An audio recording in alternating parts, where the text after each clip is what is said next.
Mirad chicos, el Mercedes W116 es el coche que me he pillado para sustituir a mi Mercedes W123. Y sabéis que cuando compré el 123 os dije que planeaba quedármelo para toda la vida. Y no era mentira, era cierto. De hecho lo restauré hasta el punto de dejarlo prácticamente nuevo. No llegué a hacerle el pintado y no le puse las varillas nuevas, pero el coche estaba en un estado fabuloso. Lo único igual también lo hubiese añadido era el retapizado, etcétera. Pero me surgió la oportunidad de conseguir este coche que estáis viendo aquí. Es el Mercedes W116 y mientras que el 123 era el clase E, este es el clase S, la clase superior de Mercedes y de hecho fue el primer oficialmente clase S, que significa Sonderklasse o clase especial, y básicamente ofrecía todo lo mejor que Mercedes podía traer al mercado. Un coche auténticamente revolucionario y que de hecho en el modelo del 78, si no recuerdo mal, este es anterior, no lo incluye, pero el modelo del 78 incluyó por primera vez el ABS, una tecnología que ha salvado muchísimas vidas evitando el bloqueo de los frenos y que fue totalmente novedoso para la época. Pero eso no es lo único que aporta este coche, y cuando tuve la oportunidad de vender el 123 que tenía por bastante más de lo que me había costado comprarlo, también es verdad que lo restauré y por lo tanto se vendió muy bien, tuve la oportunidad de por solo 1.500 euros más pillar este coche. Y este coche es increíble. Hoy os voy a enseñar mi unidad en concreto, pero también vamos a hablar de la clase S y por supuesto del W116 como coche y todas sus variantes un poquito en el canal. Dicho esto, hay dos canales que saben mucho más que yo de automoción. Ya sabéis que soy un fan, pero no, además especialmente de Mercedes, pero no entiendo muchísimo de automoción. Así que hay dos canales que os recomiendo si queréis ver reviews súper profundas del W116. Uno es el del excelentísimo Rubén Fidalgo, que para mí tiene los mejores vídeos de coches que existen en YouTube. Y por otro lado tenemos a Vehículo Histórico, que también hace unos vídeos absolutamente espectaculares y que cubre una unidad similar a esta. Ein abgesperrter Kurs zwischen Palamos und Girona. El Mercedes W116 fue además presentado en España a la prensa, un coche que sorprendió a todos los que estaban presentes. Daos cuenta que los coches de la época no tenían nada que ver con esta mala bestia que fabricaron de repente en la casa Mercedes. Fue uno de los coches que consolidó la reputación de la empresa Mercedes, sobre todo por haber sacado un coche que triunfó pese a haber salido en una época terrible, porque daos cuenta que sale en el año 72, que es justo en el momento que empieza la crisis del petróleo. Una crisis que hizo dispararse los precios del petróleo y sin embargo saca un coche de repente en la Mercedes que consume una absoluta barbaridad, ¿vale? O sea, el consumo de este coche, el 280 SE, está en torno a los 11, 15, 16, hasta 18 litros dependiendo de por dónde lo uséis, ¿vale? En autopista normalmente ronda de media unos 11, 12 litros los 100 kilómetros. Con lo cual era un coche que ni mucho menos era escaso en su consumo, ¿vale? Por así decirlo. Y además los modelos superiores consumían incluso más, del entorno de hasta los 20 y pico litros, ¿vale? Con lo cual, efectivamente, sorprenden con este coche, primero porque no siguen la tendencia. Mercedes dice, me da igual, este coche se va a vender bien, es un producto de mucha calidad. Y segundo, porque las calidades de fabricación prácticamente eran nunca vistas. De hecho, hay un salto tremendo en Mercedes desde los coches anteriores, el W108, 109. Pasar de eso al W116 es un salto al futuro, pero absolutamente tremendo. Y sobre todo, un salto en seguridad y suavidad de funcionamiento. Pero no dejéis que os lo diga yo, dejad que os lo diga la gente de la época, porque curiosamente en esta joya del archivo de Mercedes vais a poder escuchar las entrevistas que se hicieron a los pueblerinos que estaban por allí por Gerona en España en aquella época. Y esta gente pues tiene, sobre todo, escuchar cómo hablan, porque es que me parece flipante lo que ha cambiado España en este poco tiempo, que en realidad no ha pasado tanto. ¿Cómo le gusta este coche? Muy bonito, sehr hübsch und dem Enkel gefällt's auch. Sí, muy bien.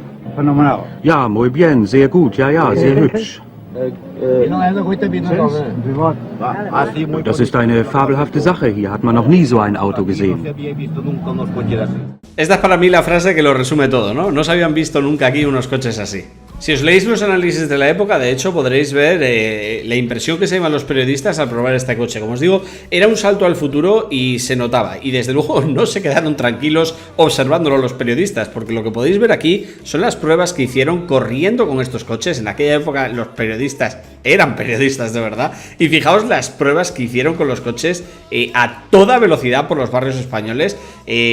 Aún hoy en día de vez en cuando sí que salen algunos análisis de calidad de coches y tal, pero yo creo que muchas marcas no te dejan hacer estas cosas hoy en día con un coche que está a punto de ser lanzado, ¿no? En aquella época Mercedes dijo, toma de coche, liad la barda y destrozad el coche y haced lo que queráis. Oye, lo pusieron a correr por todos los pueblos de España y sorprendió a toda la prensa, y es una de las pocas veces que la opinión es unánime.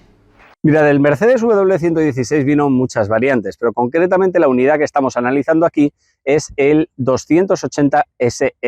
Es el motor de inyección del modelo 280, pero también vino en otros modelos, como pudieron ser el 280S, el modelo de carburación, y también el 350, la unidad superior a esta, además de los 450 y saliendo posteriormente la versión de 6.9 de 450. Un coche con una potencia, incluso para la época, tremenda. Cuando salió en 1972 había coches de carrera que no corrían tanto como lo hacía este. Digo la versión de 450, el 6.9. Era un coche absolutamente revolucionario en todos esos aspectos, pero no solamente en eso, sino también en su sistema para conseguir esa potencia. En este caso estamos ante la versión 280 SE, pero tiene una peculiaridad que igual no conocéis aquellos amantes de los sistemas de inyección, una cosa que seguro que hay muchos por ahí. Y es que este coche utiliza el sistema de inyección electrónica de Jetronic. Y digo bien de dado, ¿vale? Hay muchos talleres que ni conocen este sistema. Cuando lo digo a veces se sorprenden y dicen, no es el Jetronic, no, es el de Jetronic. Y es el primer sistema que se instaló, que dio algunos problemillas debido a la dificultad de mantenimiento, pero sin embargo es el que ofrece el sistema óptimo de rendimiento para el coche. Esta inyección electrónica, por supuesto, sería recogida por muchos fabricantes posteriormente y yo creo que fue un éxito debido a las calidades de fabricación.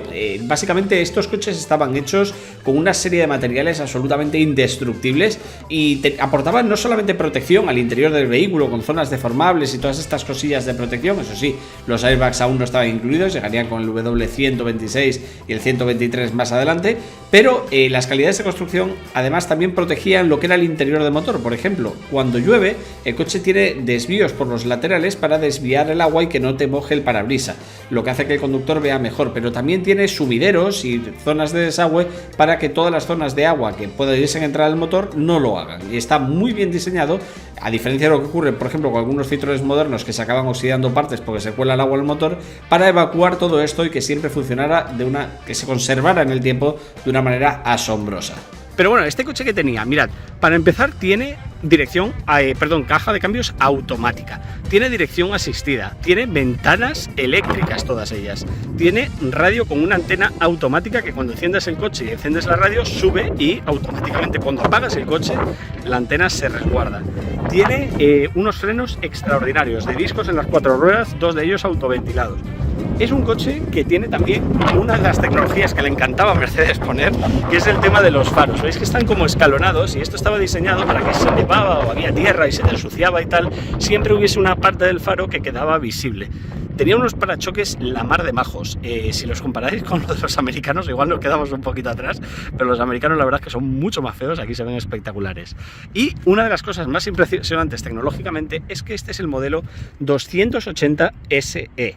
Esta E viene de inyección en alemán y básicamente este coche fue la primera inyección electrónica, y esto hay mucha gente, incluso talleres, que a día de hoy no lo saben, porque el otro día lo tuve en el taller y les decía, esta es la D Jetronic, y me decían, no, la K, y digo que no, que es la D. Básicamente Mercedes produjo al principio una inyección que era la D Jetronic, que es la que incorpora este coche. Esa inyección electrónica aportaba muchísima potencia, hacía que el coche se comportase exactamente igual de bien en función de la altura a la que se encontrase, no siendo como el modelo S. Ahora os explicaré un poco los modelos que hay, el cual era de carburación.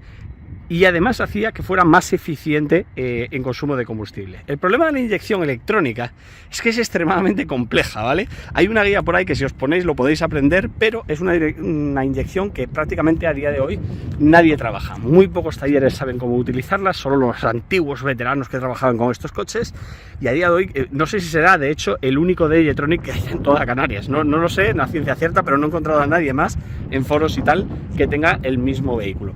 O el mismo tipo de inyección, ¿no? Entonces seguramente creo que hay Porsches y tal que la tienen, y bueno, pues esa gente igual sí que lo tiene por ahí, pero en Mercedes no he encontrado a otra persona por ahora que la tenga. Si alguien la tiene, que me contacte, que estoy buscando un mecánico bueno para eso.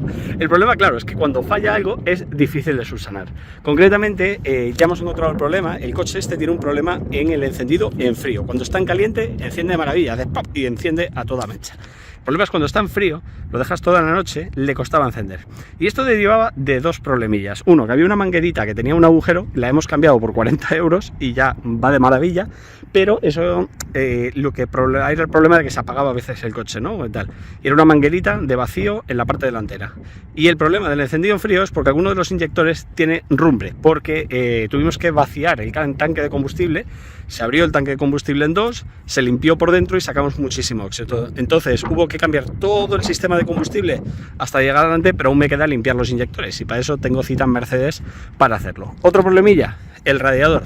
Estuvo este coche pues decenas de años parados, creo que unos 40 años estuvo prácticamente sin moverse. Entonces el radiador tiene una pequeña fuga de hecho lo estaréis viendo, mirad, este es el nivel de la fuga, es muy poquito, pero ahí está, ¿vale? Entonces lo tengo también una cita para reparar el radiador y dejarlo nuevito. Vamos a verlo por dentro el motor. El motor de este coche es un 6 cilindros en línea y es espectacular, con la doble cámara y como podréis ver los inyectores aquí, el inyector de arranque en frío que tantos quebraderos de cabeza da, y aquí es donde teníamos este tubito de mierda, ahí tenía un agujerillo que es lo que estaba dando problemas, ¿no? Entonces es un motor que está en unas condiciones excelentes, como podréis ver, está súper bien conservado, le he puesto el nuevo tapiz aquí arriba. Y bueno, pues es un motor que me parece espectacular, sobre todo cómo suena. Os lo voy a poner en marcha para que lo podáis oír.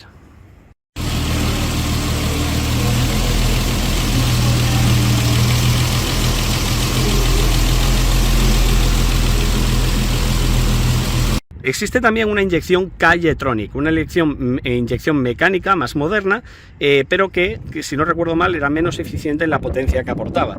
Pero os quitáis todos estos temas de complicadillos de la inyección electrónica, con lo cual yo creo que si estáis optando por dos unidades, salvo que sea como esta, una unidad con bajísimos kilómetros, que prácticamente no tenga ningún problema, que el coche esté increíble, ahora os voy a enseñar más en detalle la estética y tal, creo que es mejor que os vayáis a una inyección mecánica. Pero tampoco le tengáis miedo a la electrónica, porque la electrónica en realidad es compleja, pero una vez te la estudias no es tan compleja. Son 6 piezas que en realidad se consiguen y se pueden cambiar, ¿vale?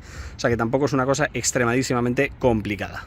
Lo que ocurrió básicamente con este coche es que si bien había algunos vehículos anteriores de Mercedes que podían ser considerados clase S, este fue el primero que realmente tuvo la denominación de Sonderklasse, es clase S, ¿vale? Clase especial, máximo lujo de Mercedes. Y es un coche que a día de hoy se siente súper moderno. Tenéis que tener en cuenta que el Mercedes W123 que os traje por el canal, el que me compré hace año y medio fue aproximadamente, ese coche era de 1981. Este coche es de 1972 y sin embargo en carretera se siente extremadísimamente más moderno de lo que lo hacía el W123. ¿Y eso por qué es? Lo que más me gusta de este coche quizás son los sonidos. Fijaos cómo suena cada una de las piezas. Este coche tiene algunos pequeños problemillas, ¿vale? Como podréis ver, el vendedor que me vendió el coche estaba nuevo, joder, y el vendedor que me vendió el coche justo antes de venderlo, lo chocó y le arrancó la varilla, le arrancó esto y hizo un... No es nada, ¿sabes? Es un saltón de pintura, no se ha ni deformado, pero joder, ahora estoy buscando el embellecedor para la rueda de atrás. Un problema ahí que tenemos. Pero vamos a ver el interior, porque hay algunos detallitos que también me gusta siempre comentar para traeroslo. El coche está prácticamente nuevo, o sea, la madera está impoluta, esos son reflejos, ¿vale? No son manchas ni nada. Está nuevo, pero increíblemente nuevo. absurdamente nuevo. O sea, parece que no se ha usado nunca, parece salido de un concesionario. El único problema que notaréis es los asientos. Y diréis, pero esto, por ejemplo, ahí veis detrás, y diréis, joder, pero ¿y esto en un coche con tan pocos kilómetros, por qué está así? Bueno, el relleno de los asientos resulta que está hecho de pelo de caballo. Y esto tiende, especialmente en el W116, da el problema de que se deshacen. Con el tiempo, con la edad simplemente, se van deshaciendo. Entonces lo que provoca es que se abolsen los asientos. No pasa nada, se rellena otra vez y se cose sobre el nuevo relleno y listo. Entonces eso lo hace en cualquier fábrica de tapizado o taller de tapizado, y es una de las cosas que tengo cita para dejar los asientos también nuevos. Pero no sin antes enseñaros una de las cosas más míticas de este coche, y es el sonido de las puertas. Fijaos el grosor de estas puertas, parece un tanque. O sea, están blindadas y mirad cómo suenan. Es increíble el sonido que tienen estas puertas. Me parece que hicieron un trabajo excepcional Mercedes. Por cierto, los manillares están contrapesados, ¿vale? Tienen un plomo que baja por detrás y hace un contrapeso para que dé una sensación de robustez. Y a ver si lo puedo poner aquí para que lo veáis mejor. Ahí está. Fijaos cómo suenan estas puertas 52 años después. Si nos metemos en el interior del coche, nos mismos quedáis rayados por dos cosas. Una, este volante, diréis, esto no es del Mercedes W116, es igual del R107. No, resulta que no. Las primeras unidades del Mercedes W116 de 1972 trajeron este volante con las teclas de piano. Aquí es la pita, ¿vale? No, si apretáis aquí no hace nada, esto la pita, las dos teclas. Y otra cosa muy extraña es esto, diréis, pero ¿no habéis dicho que el coche era automático? Sí, lo es, y de hecho ahí tienes las marchas. Tenemos parking, reversa, neutral, directa, slope y low. Entonces, con la S básicamente reduces para evitar poner la cuarta, y con la L vas a usar la primera, que a priori no debería activarse automáticamente, y además solo vas a llegar hasta segunda, y de esa manera es como una marcha para montaña y cosas así. Y esto es la manera de cambiar las marchas. Aquí, como podréis ver, no tiene... Para las marchas tenéis cosas curiosas como las ventanas automáticas, el bloqueo de ventanas para la parte trasera, para dirigir el sonido hacia la parte delantera o trasera del coche, una radio Becker México original. Como podréis ver, tenemos aquí el cassette, que es el que traigo música de Attack on Titan y de Kimi no Nawa, creo que era así, efectivamente. Tenemos un control de temperatura, la calefacción es increíble en este coche, y tenemos aquí para encender la luz trasera de los pasajeros que se encuentran en la parte de atrás y controlar aquí el volumen de aire. Todo funciona de maravilla. Como os digo, el coche solo tiene 90 y pico mil kilómetros, con lo cual está absolutamente nuevo. Una cosa interesante de este coche a tener en cuenta es el tremendo espacio trasero que tenéis, ¿vale? O sea, cualquier persona, yo no soy especialmente alto, la verdad, pero sí que me puedo permitir el sentarme dentro del coche y tener un espacio tremendo, o sea, de 2 manos hasta el asiento desde mis piernas. O sea, es una absoluta barbaridad el espacio que tenéis aquí. Y esta es la unidad SE. Existe la unidad SEL, la versión larga de este coche, con la que podréis tener aún más distancia. Ganáis básicamente en el eje trasero 10 centímetros, que son la mar de buenos en el asiento trasero. Pero bueno, este no está pensado para eso, de hecho ni tiene cinturones en la parte posterior, con lo cual no estaba pensada quizás para transportar tanto pasajeros como para llevar a un conductor que disfrutase de la conducción de este coche. Junto con el W123, el W116 me parece el coche más bonito que hizo Mercedes. Me parece increíble en su diseño, y tener la posibilidad de tener la unidad 810, un coche que además está nuevo y funciona de maravilla con una potencia extraordinaria de 185 caballos, es todo un lujo, y me ha parecido que he tenido una suerte absolutamente abismal de conseguir justamente esta unidad. No tiene ni un mínimo detalle en la pintura, es la pintura original, siempre durmió en garaje. Su propietario, por desgracia, murió, creo que fue a los 5 años de la compra del coche, y ahí se quedó. Y el coche está absolutamente, como os digo, nuevo. Por cierto, veréis una cosa, que es que lo he hecho histórico, ¿vale? Con lo cual, con esto puedo circular con las zonas de bajas emisiones durante 96 días al año. Concretamente aquí en Tenerife no tenemos zona de bajas emisiones. Y, bueno, pues el coche básicamente pasa la ITV una vez cada 4 años. Y algunos detalles más que son interesantes. Os recomiendo que lo hagáis, sinceramente histórico. Yo creo que hay gente que no le gusta el tema de la limitación de los días. Y voy a editar el audio, y ya ha quedado por error una información errónea, pero básicamente yo creo que compensa, ¿vale? La limitación es lo de los 96 días al año solo para zonas de bajas emisiones, no se está aplicando fuera de ellas, como ya imaginábamos, no tendría ningún sentido tampoco, así que efectivamente yo creo que es todo ventajas lo que tenemos ahora mismo con estos coches, y además un seguro muy barato si no lo usas como coche de diario, que es lo habitual. Bueno, vamos a encenderlo a ver qué tal suena.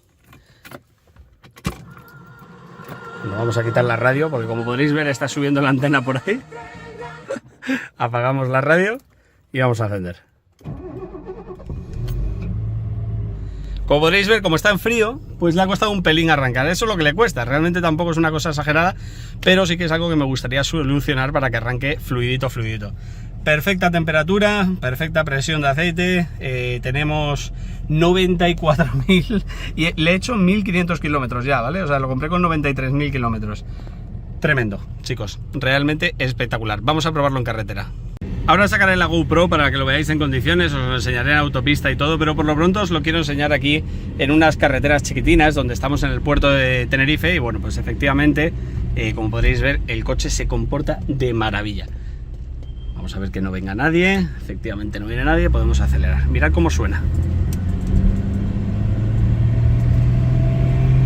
Tiene suficiente potencia, le estoy pisando un cuarto del acelerador, ¿vale? O sea, tiene suficiente potencia para salir disparado. No es un coche rápido para los estándares modernos, ¿vale? No os creáis que esto corre que no veas. Tiene 185 caballos, yo os digo, pero eso no son los 185 caballos de hoy en día. El coche tira bastante rápido y tira más que mi Nissan Qashqai, que tiene 120 caballos con turbo. Tira bastante más, ¿vale? O sea, tiene bastante más potencia. Mientras que en el Nissan Qashqai, la autopista de la TF5 de Santa Cruz de Tenerife, la puedo subir, no sé, a unos 80, 100 por hora, igual, si le pego caña, 100 por hora. Este coche lo sube a 120 sin despeinarse, ¿vale? Con lo cual es una cosilla interesante a tener en cuenta. Es un coche que corre decentemente bien, pero no es un coche para hacer carreras, ¿vale? No parece un coche deportivo, ni te invita a ello. El coche no se siente como un coche deportivo para nada. Es un coche pesadísimo, tiene una dirección pesada, es asistida, ¿vale? La puedo mover con dos dedos, pero es una dirección pesada, que por cierto, cero holgura de dirección. O sea, está nueva la caja de dirección, a diferencia del Mercedes W123, que ya lo visteis cuando lo compré. Tenía una holgura de dirección de unos 20 centímetros, una auténtica barbaridad. Tuve que cambiarle la caja de dirección porque no había manera de ajustar eso, pero es que esta dirección está increíble, ¿vale? Y bueno, pues como podréis ver, en carreteras así amenitas se comporta de maravilla. Es un coche para disfrutar en la conducción. Y bueno, pues vamos a dar la vuelta y vamos a probarlo en carretera. Bueno, pues vamos a ponernos en marcha y a ver qué tal va esto. A ver si estoy grabando. Correcto, estoy grabando, que es un tema que hay que tener asegurado antes de salir. Pues nada, vamos a coger el coche y vamos. Como podéis ver, arranca a la primera y vamos a ponerla directa y nos vamos. Bajamos la ventana, que es electrónica, y vamos para allá. Le he quitado esto, ¿no? Sí, mejor se me ve con el freno a mano. Bueno, como podréis ver, el coche con suavidad va absolutamente espectacular. O sea, cuando vais a bajas revoluciones, bueno, es que el coche siempre os pide realmente ir con una conducción tranquila. Este es un coche peculiar en ese sentido, y de hecho los propios brochures, ¿cómo se llama? Los folletos de venta de Mercedes. Los folletos de venta de Mercedes indicaban esto, que era un coche que invita al relax, que no querían invitar a una conducción rápida, sino a una conducción sosegada, en la cual el conductor esté siempre al mando y se sienta como en el sofá de su casa. Esa es un poco la idea que quería transmitir Mercedes con este vehículo. Y desde luego, vaya que sí lo han logrado. O sea, es un coche que, salvo por el sonido que hace, porque es un sonido espectacular cuando pones el motor bien revolucionado, no te invita a una conducción violenta. Es un coche muy tranquilo, que siempre va a buscar que el conductor pues disfrute con la conducción, ¿no?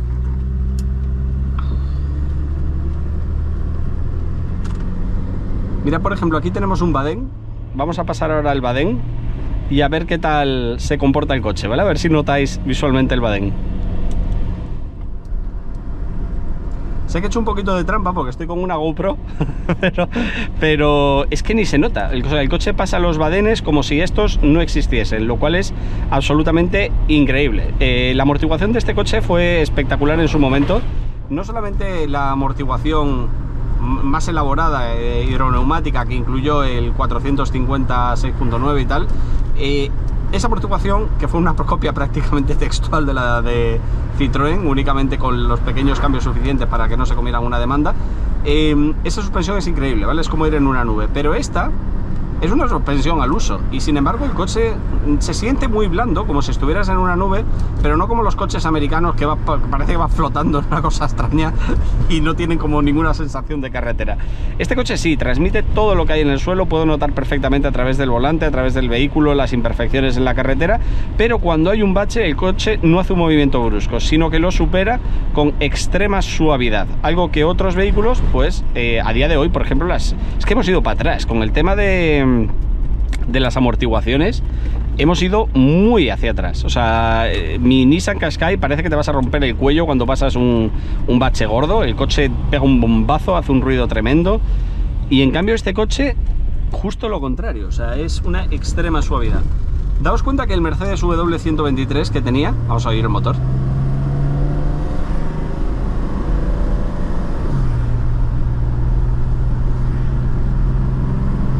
Cómo suena, ¿eh? Un ronroneo que tiene este coche, espectacular, me encanta. En todo caso, como os decía, el Mercedes W123 que vendí era de 1981 y sin embargo las sensaciones de ese coche al volante eran muchísimo más de coche antiguo de las que transmite este coche. Este coche lo único que transmite de coche antiguo es igual la imprecisión de la dirección, que como os he dicho está increíblemente bien ajustada en esta unidad. La holgura es cero, ¿vale? Es prácticamente cero. Pero también, y otro tema es la caja de cambios. La caja de cambios se nota que está diseñada para Alemania. Funciona perfectamente, creo que le hicieron además al anterior propietario algo para que saliese en primera, porque la caja de cambios mía sale en primera, que normalmente se supone que salen en segunda, pero según me comentaron se le hizo algo y además era popular en la época para que pudiese salir en primera, porque por ejemplo en Canarias, donde tienes unas cuestas muy pronunciadas, pues te suele interesar salir en primera, ¿vale? Es extraño el momento en que vayas a usar una segunda, que sí te da más suavidad y se puede poner, se puede jugar también con las marchas y tal para activar eso. Pero vamos, que esa es la suavidad que ganas, la pierdes en el 90% de las situaciones en Canarias, ¿vale? Pues estás normalmente en casi todas las cosas están en cuesta, mi casa está en cuesta, etcétera. Entonces es una de las cosas curiosas. Pero la caja de cambios, como os digo, se nota antigua en el sentido de que siempre te intenta llevar a marchas muy superiores de las que necesitas para ir en carretera. Y además a veces tienes que levantar el pedal y volver a apretar para activarla, sobre todo en las marchas bajas, ¿vale? Un diseño que el libro de notas de Mercedes pues te pone algo al respecto, no me acuerdo exactamente lo que decía, pero efectivamente hay que suavizar la aceleración para que cambie de marcha, algo que igual pues en el Mercedes moderno que tiene mi padre no es necesario. El Mercedes 116 además se vendió con dos tipos de relaciones de caja de cambios, ¿no? Se vendió con una de 3 marchas que llevaban los vehículos más potentes, el 350 si no recuerdo mal, y también, bueno, creo que también se podía poner en el 280 SE, pero no me cojáis la palabra. Y después una de 4 marchas, que es la que tenemos en este vehículo. Nos indica, veis, bueno, no sé si lo veréis con esta distancia de la GoPro, pero en las otras tomas que os habré hecho lo habréis visto, hay unos indicadores amarillos, se pone 1, 2 y 3, y esa es la velocidad máxima que podéis alcanzar con cada una de las marchas. Dado que el coche es automático, pues es un poco irrelevante, ¿no? Porque al final la caja automática va a respetar esto. Si estoy apretando el acelerador al máximo, pues me va a llevar hasta el límite de revoluciones. En caso de que no lo esté apretando al máximo, si no vaya más suave, antes de llegar a la marcha, me va a proceder a realizar el cambio. El coche además no cuenta con cuentas revoluciones, es algo que ha sorprendido a mucha gente. Ocurría lo mismo en el 123 y era muy común en los coches de Mercedes. En cuanto a los 123 diésel, eran coches que estaban pensados para ser hiperrevolucionados, ¿vale? Lo podía revolucionar una barbaridad sin que el coche sufriera ningún tipo de daño. Y en el caso del 116, pues eran automáticos en su mayoría, con lo cual no es necesario aportar ese cuenta revoluciones. Sin embargo, creo recordar que la unidad superior de 450 6.9 sí que disponía de el cuenta revoluciones.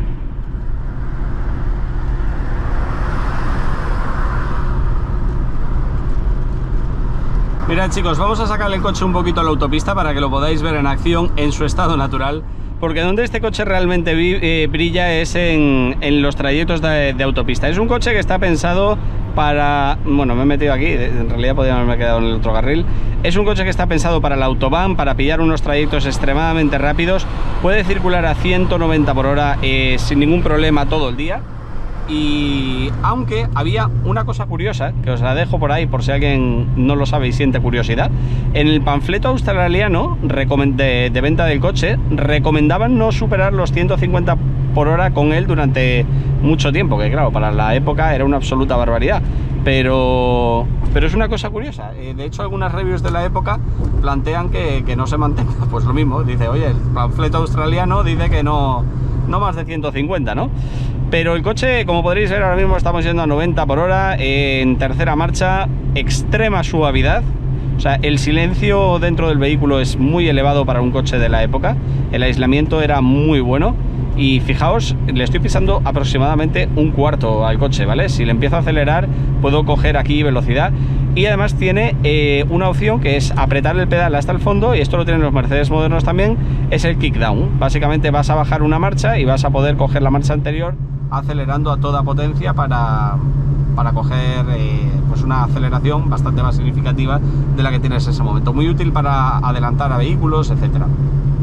Os digo, reitero, no soy un experto en automoción ni nada, soy un simple fan. Quería compartir mi coche con vosotros, es algo que me gusta hacer en este canal y pues lo compré básicamente más que nada por enseñároslo un poco, ¿no? Por hacer este tipo de vídeos que me gustan mucho, disfruto mucho, al estilo un poquito Vicesat, pero sin conocimiento. Y bueno, pues simplemente para que disfrutéis un poquito la experiencia conmigo, ¿vale? Bueno, ahora cuando cojamos aquí la recta voy a poner el aire porque me estoy muriendo de calor. El coche, por cierto, no tiene aire acondicionado, tiene aire y tiene calefacción, pero no tengo el aire acondicionado funcionando. Se puede poner a funcionar, pero dado que el tipo de aire que incluye es ilegal a día de hoy, pues hay que buscar un taller que te cambie, te haga un retrofit de cosas modernas y tal para ponerte un nuevo tipo de aire y tal. O lo que falta es una recarga.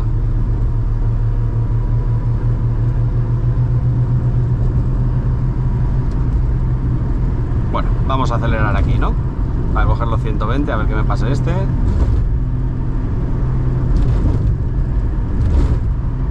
No hace falta un asfaltado aquí.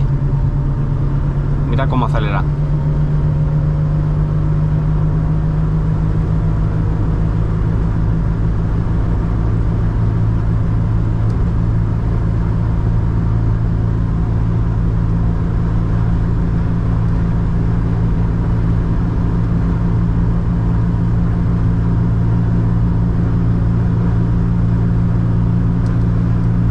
Cogemos enseguida los 120 y estamos limitados más por los vehículos que tenemos delante, que básicamente nos impiden acelerar más, y también por la limitación de velocidad de la carretera. Pero vamos, he usado medio pedal de aceleración, ¿vale? O sea que podría apretar el fondo y conseguir una velocidad mucho mayor de aceleración. Está de una potencia extraordinaria este coche para lo que pesa, porque pesa una absoluta barbaridad. Y de hecho en la época se dijo que hasta esta versión concretamente, o bueno, más bien la de carburación, pero esta incluía, estaba infrapotenciada para el peso del vehículo. Y yo no estoy de acuerdo. Creo que es un vehículo que tira extremadamente bien y es un coche para hacer trayectos largos sin acelerones, con tranquilidad, etcétera, ¿no? Es un coche para disfrutar en carretera y esa es la sensación que le tengo. Fijaos la precisión de la dirección, de cómo giro el volante. El coche sigue perfectamente el rumbo que le estamos indicando. Son direcciones de recirculación de bolas que van sufriendo desgaste con la edad, y cada 110.000, 150.000 kilómetros hay que reajustarlas hasta un límite de la caja que ya no se puede más, hay que enviarla para que te la reparen desde cero, ¿no? Cambien todas las piezas y tal.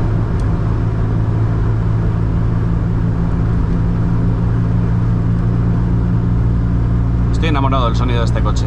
Tiene un sonido muy profundo, un ronroneo del motor M110 que se oye espectacular.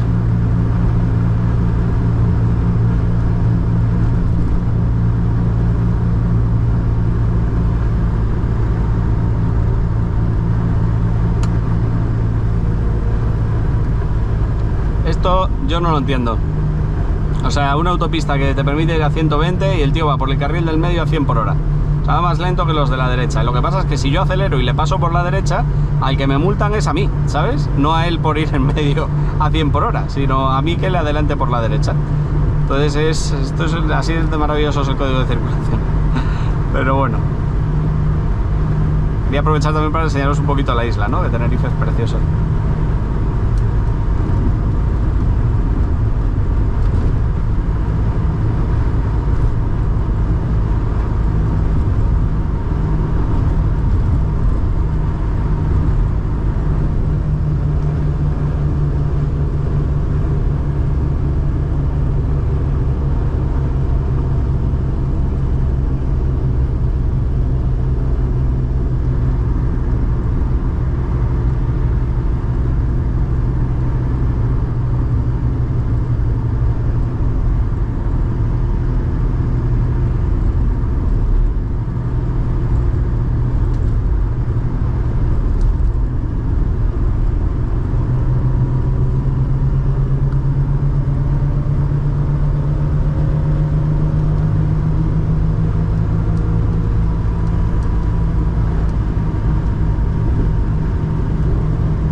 Bueno, yo creo que hemos tenido una perspectiva bastante buena de lo que ofrece el coche. Lo que sí que os voy a pedir es disculpas por los problemas de sonido que seguro que vamos a tener, porque estoy intentando grabar con el móvil el micrófono externo porque la GoPro no me lo coge, porque te tienes que comprar su propio micrófono. Eso es un rollo de estar cambiando de micrófonos.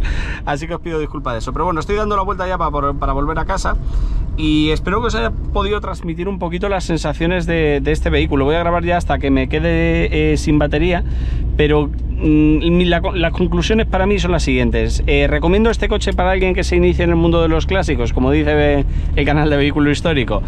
¿Lo recomiendo y no lo recomiendo? Mira, lo recomiendo si pilláis una unidad como tuve la suerte de pillar yo, ¿vale? Una unidad que me salió muy bien de precio y en muy buenas condiciones. Este coche es la unidad 810 jamás fabricada de este vehículo, de diciembre de 1972, es decir, recién iniciada la fabricación, porque iniciaron en septiembre del 72, y está en unas condiciones estupendas, con lo cual dejar pasar la oportunidad esta es de tontos, ¿vale? Pero no recomendaría quizás a alguien que quiere pillar su primer coche clásico pillar este. ¿Por qué? Porque es complejo, y lo que os interesará igual con el primer coche clásico es aprender cuáles son las partes de un coche, cómo se reparan las cosas básicas, y para eso, y tener un coche además que no os vaya a fallar. Entonces para eso yo recomiendo quizás un diésel de Mercedes, un 123 diésel. Yo creo que sería la mejor opción, uno con más motor que el 200D igual, para que no os parezca lento y tal en las primeras ocasiones y cosas así, pero creo que esa es la mejor opción. Este coche desde luego es un coche aún así sencillo, sobre todo en las inyecciones Cayetronic. La Cayetronic te aporta más potencia y se nota, con lo cual hay coste-beneficio, ¿no? Tenéis que pensar que os merece más la pena. Y la Cayetronic igual da más problemas, pero más fáciles de reparar que la Cayetronic. Eso es lo que he oído, ¿vale? No tengo mucha idea. Pero las sensaciones de este coche al volante son de un coche moderno, no es de un coche clásico. O sea, yo siento que estoy conduciendo un coche moderno. Y lo único que cambia las sensaciones es el interior, los asientos, etcétera. Eso es lo que me hace saber que estoy conduciendo un coche clásico, y el sonido, que la insonorización no es tan buena como los coches más modernos. Pero este coche, el problema que tiene, si tuviera que deciros algo, es que es un coche de museo, ¿sabes? Es un coche para sacar los fines de semana, llevar a exposiciones, salir un fin de semana con la familia, etcétera. Pero no es un coche para usar a diario, que puedas usar un día si te apetece salir con tu coche y coger y llevarlo por la calle, aparcarlo en la calle, porque te lo van a destrozar, porque es un coche rarísimo, tiene unas partes carísimas. Las piezas se consigue casi todo a día de hoy en eBay, pero no es tan fácil como, digamos, un coche más normal como sería un 123. Entonces es un coche que recomiendo para gente que quiera un coche de lujo clásico, ¿vale? Ese es el mercado. Se puede encontrar unidades en un estado como este por unos 20.000 euros, 15-20.000 euros de este modelo.